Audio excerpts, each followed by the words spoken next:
പ്രധാനമന്ത്രി പദത്തിൽ നരേന്ദ്രമോദിക്ക് ഇത് മൂന്നാം ഊഴമാണ്.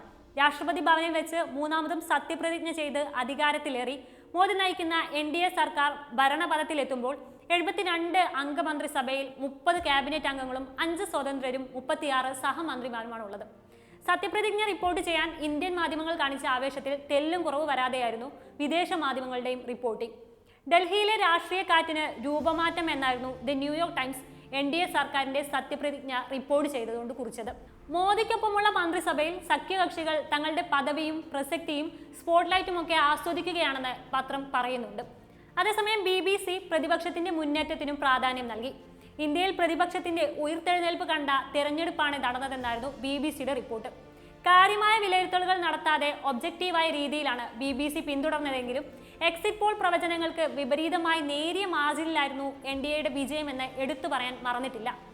അൽ ജസീറയാണെങ്കിൽ നിതീഷ് കുമാറും ചന്ദ്രബാബു നായിഡുവും അടങ്ങിയ ശക്തരായ നേതാക്കളിൽ നിന്ന് NDA നേരിട്ടേക്കാവുന്ന വെല്ലുവിളികളാണ് സത്യപ്രതിജ്ഞാ റിപ്പോർട്ടിൽ പ്രധാനമായും ചൂണ്ടിക്കാട്ടിയിട്ടുള്ളത്. പ്രതീക്ഷിച്ച ഭൂരിപക്ഷമില്ലാത്തത് സഖ്യ സർക്കാരിൽ BJP രാഷ്ട്രീയ തന്ത്രങ്ങൾക്ക് എത്രത്തോളം പിന്തുണ നൽകുമെന്നത് കണ്ടറിയേണ്ടിയിരിക്കുന്നു എന്നും അൽ ജസീറ റിപ്പോർട്ട് ചെയ്തു. അതേസമയം ബ്ലൂംബർഗ് റിപ്പോർട്ടും BJPയുടെ സഖ്യകക്ഷി ഭരണ വിവരങ്ങൾക്ക് പ്രാധാന്യം നൽകുന്നതായിരുന്നു.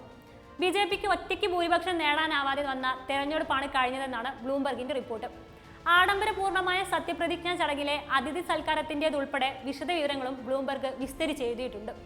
പ്രൗഢഗംഭീരമായ സത്യപ്രതിജ്ഞാ ചടങ്ങിന്റെ വിശദമായ റിപ്പോർട്ട് തന്നെയാണ് വാർത്താ ഏജൻസിയായ AFPയും നൽകിയത്. സഖ്യകക്ഷിയായ പ്രമുഖരെല്ലാം സുപ്രധാന ആവശ്യങ്ങളാണ് മുന്നോട്ട് വെച്ചിരിക്കുന്നതെന്നും ചൂണ്ടിക്കാട്ടി. അതേസമയം പ്രധാനമന്ത്രി നരേന്ദ്രമോദിയെ പ്രചാരണ മുഖമാക്കിയ തെരഞ്ഞെടുപ്പായിരുന്നു ഇത്.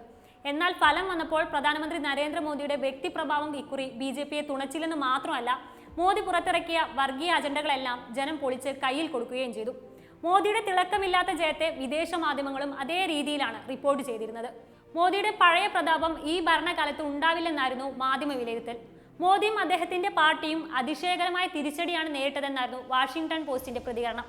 BJPയുടെ വൻ തകർച്ചയെന്നാണ് ദി ഗാർഡിയൻ തെരഞ്ഞെടുപ്പിനെ കുറിച്ച് പറഞ്ഞത്. തെരഞ്ഞെടുപ്പ് ഫലം മോദിക്കും അദ്ദേഹത്തിന്റെ ഹിന്ദു ദേശീയ രാഷ്ട്രീയത്തിനും ഏറ്റ അപ്രതീക്ഷിത പ്രഹരമാണെന്നും ഗാർഡിയൻ പറഞ്ഞു. കൂടാതെ BJPയുടെ വിദ്വേഷ പ്രചാരണത്തെ പ്രതിപക്ഷ ഇന്ത്യ സഖ്യം പ്രതിരോധിച്ചു എന്നതും ഗാർഡിയൻ ചൂണ്ടിക്കാണിക്കുകയുണ്ടായി. BBC മോദിയുടെ പ്രതീക്ഷിച്ച ഭൂരിപക്ഷം കുറഞ്ഞു എന്ന് റിപ്പോർട്ട് ചെയ്തപ്പോൾ മോദിയുടെ 10 വർഷത്തെ ഭരണകാലത്തിന്റെ അസ്വസ്ഥത സൂചിപ്പിക്കുന്നതാണ് തെരഞ്ഞെടുപ്പ് വിധിയെന്നും വിലയിരുത്തി. ഭരണവിരുദ്ധ വികാരത്തെ മറികടക്കാൻ മോദിക്ക് കഴിഞ്ഞില്ലെന്നായിരുന്നു ന്യൂയോർക്ക് ടൈംസ് വിലയിരുത്തൽ.